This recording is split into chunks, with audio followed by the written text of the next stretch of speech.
congratulate both of you.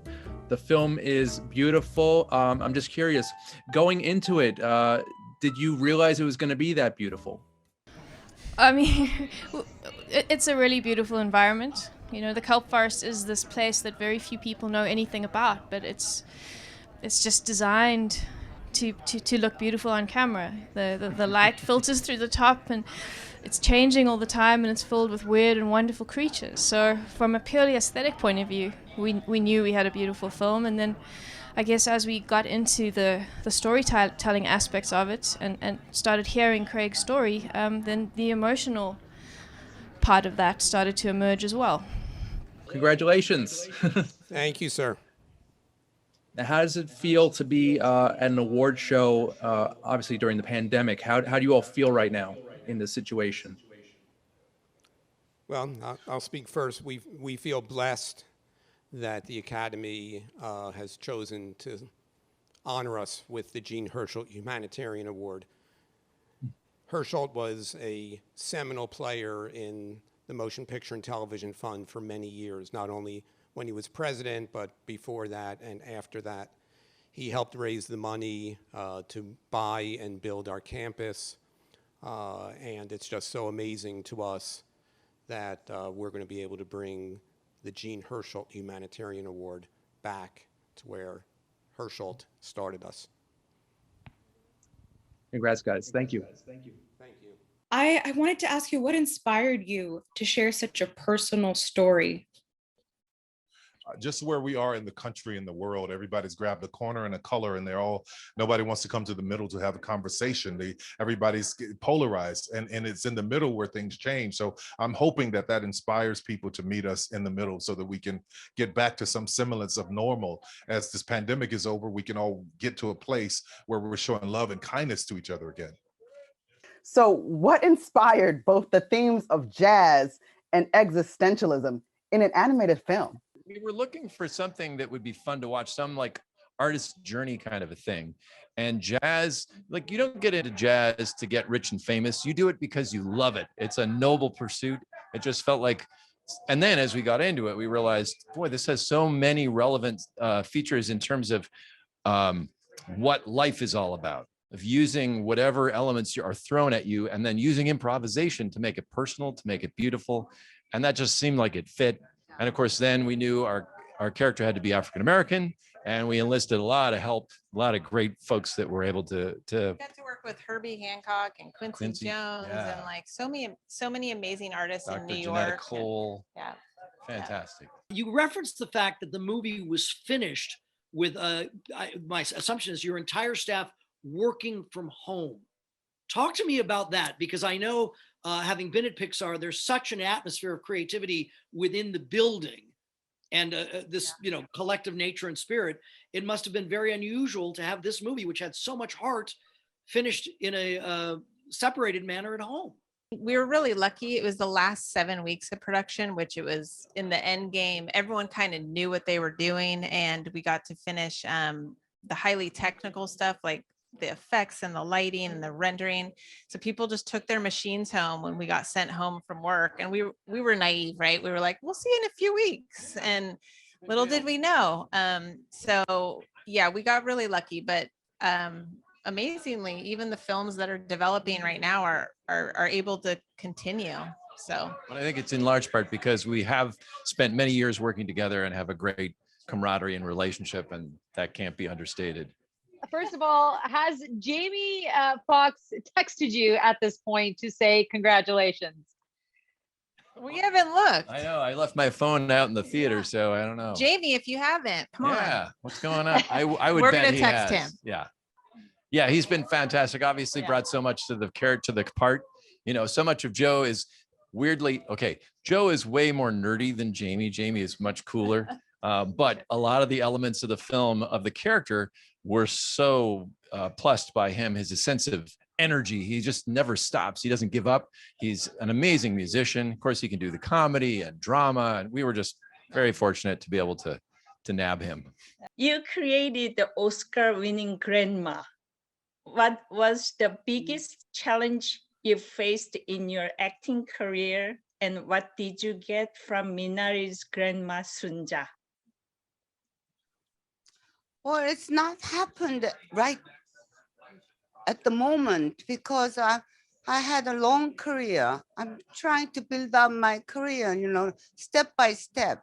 There's nothing just happen bang like this. I don't believe that kind of thing. And this award means, well, sometimes it's happy, very happy when you get it.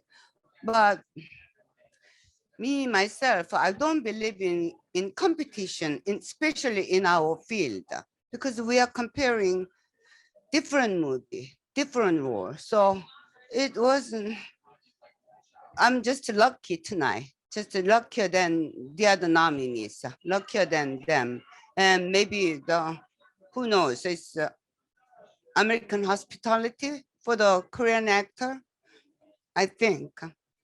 Congratulations. I mean, you got two big honors tonight. Not only the Academy Award, only the second Asian woman to walk away with this award, but also Brad Pitt. Yes, I know you were going to say it. You win double time tonight. Talk to me about what it feels to be able to represent and the pride you must be feeling, but to also then have a moment with Brad Pitt, like, oh, didn't know you were gonna be here tonight.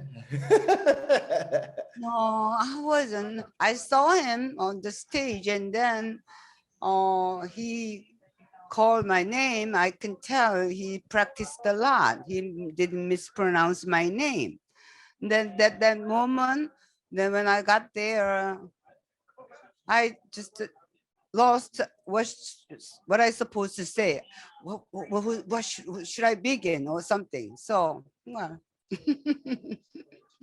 Citizen Kane is one of the movies that made me want to make movies. And Greg Toland is a cinematographer who is someone who taught the movie business how to take risks to some degree, I think, and made it acceptable to take creative risks and push the medium forward. And so, he has been incredibly inspiring to me as a cinematographer, and to have the opportunity to make a movie that just references just a little bit of what he did has been a really special thing for me. And it was wonderful to look at that film but through a bit of a modern lens and bring something of our own to it. We never expected anything like this at all. This is a pure love and passion project. We did it before the pandemic. We went into the pandemic ourselves. We struggled in my country, in Denmark as well, and everywhere else in the world. But then it came out and it resonates because there's something about me being at home and suddenly seeing a film about someone losing a sense and going into acceptance of something that resonates, and that whole feeling of not being able just to do what you want to do, be able to travel or be able to go to work, or you have to be home, or all these things. It just, I don't know, it was very powerful suddenly to see the film during these times. 10 years ago when we did Social Network, which is the first film that Atticus and I worked on, it was such a great experience, like 6 months of the most intense, positive, we just came out of it inspired and re-energized, and it was working in a medium we hadn't done before, and learned so much that we felt like, hey, let's do a Nine Inch Nails record and let's go on tour. And what we've tried to do in the last since then is break it up where we do some rock music, we come back and do some film work. We've just done 3 pretty big film things, Watchmen, Mank, Soul in a row. We should be on tour, but COVID has prevented that. And we are planning on working on Nine Inch Nails material as soon as probably tomorrow. You are one step closer to Igor. Would you want to write a Broadway musical, maybe of soul or something else? I wouldn't say no. No, I love it. Let's do it. Okay, we're going to start on that tomorrow as well. What was the most difficult visual effect to create in this film? Well, there's a few quite tricky ones. I think the one that probably went around the most times was the car exploding, just because that's the main time you see sort of reverse entropy effect on the fireball that comes out of the car with the flames going out and the smoke coming back in, and that went around a lot of times. So that was probably the most challenging throughout the whole show. Yeah. Good for you.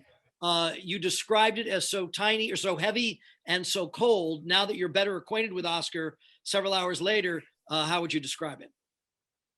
I mean, it's pretty amazing, but it is very heavy. But maybe I just need to go to the gym, or maybe I can use him as a weight. No, it's just I don't know what I expected. I think I've only ever held a pretend one, so it's very exciting. Two things. First of all, Zach Morris is trending now on Twitter because of you.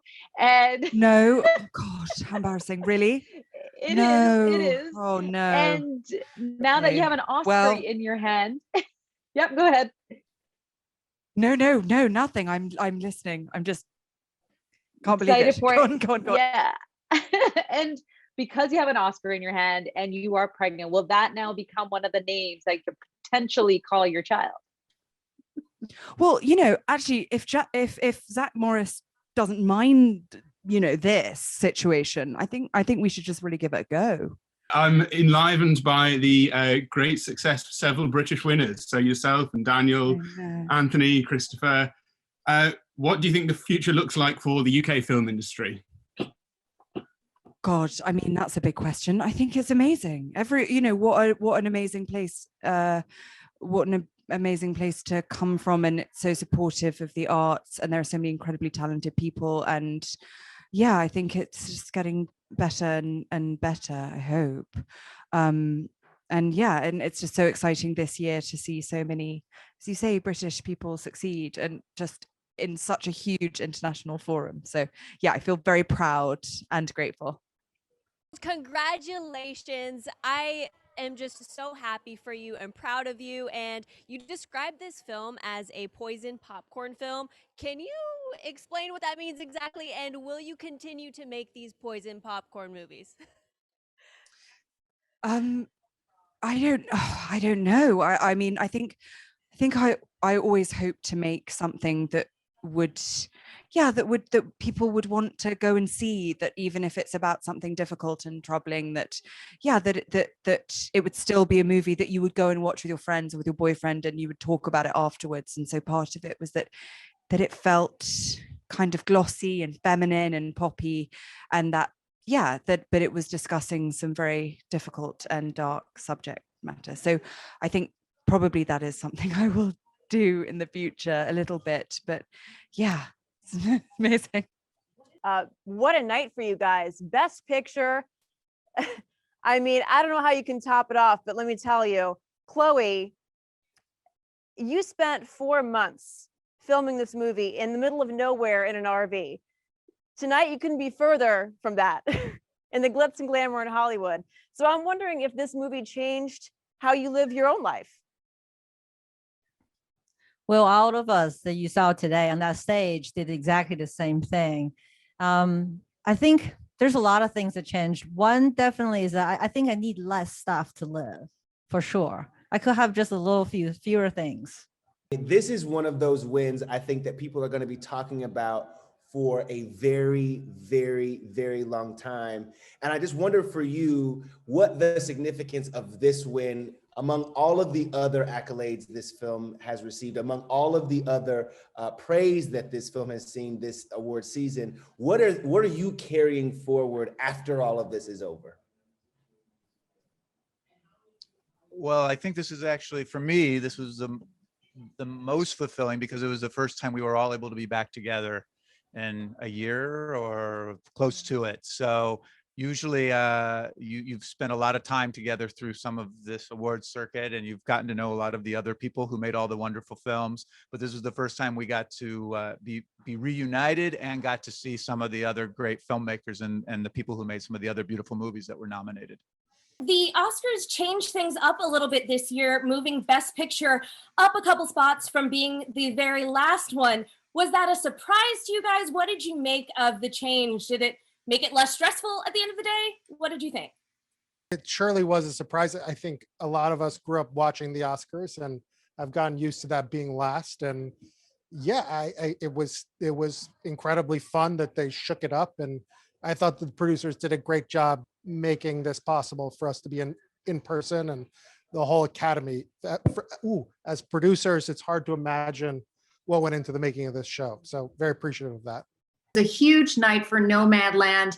And Chloe, I want to ask you first off, being the first woman of color to win Best Director, what does that mean to you? And also for this film, it had to be so fulfilling. It took you all on a journey. What is the significance of this movie, particularly now as we're getting through the pandemic? I'm extremely lucky to be able to do what I love for a living. And if this win means more people get to live their dreams, I'm extremely grateful. Peter, getting through the pandemic, what do you think?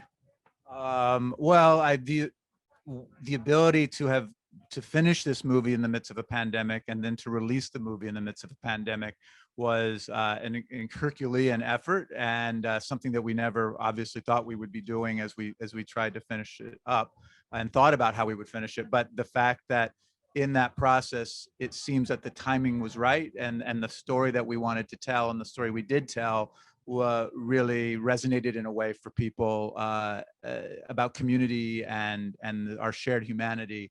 Felt like it was even a deeper sort of meaning than it might have been had it come out prior to that. The historic nature of your win: second woman to win Best Director, first woman of color to win Best Director. What's the historic nature of it mean to you at this moment? And then have you talked to or met with Catherine Bigelow, the other female director that has won Best Picture? And would you like to talk, and what would you guys, what would you like to share with her?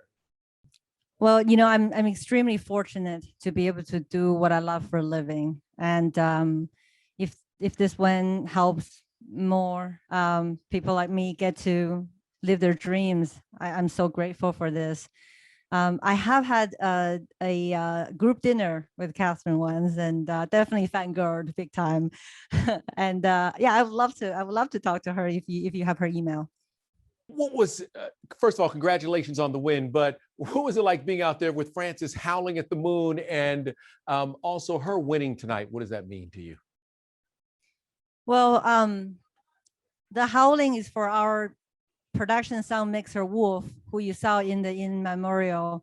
We unfortunately lost him recently, and his name is Wolf, and he's the production sound mixer both on my previous film, The Rider, and Nomadland. He's part of the family. So that howling to the moon is for Wolf. My happiest moments night is when Fran went.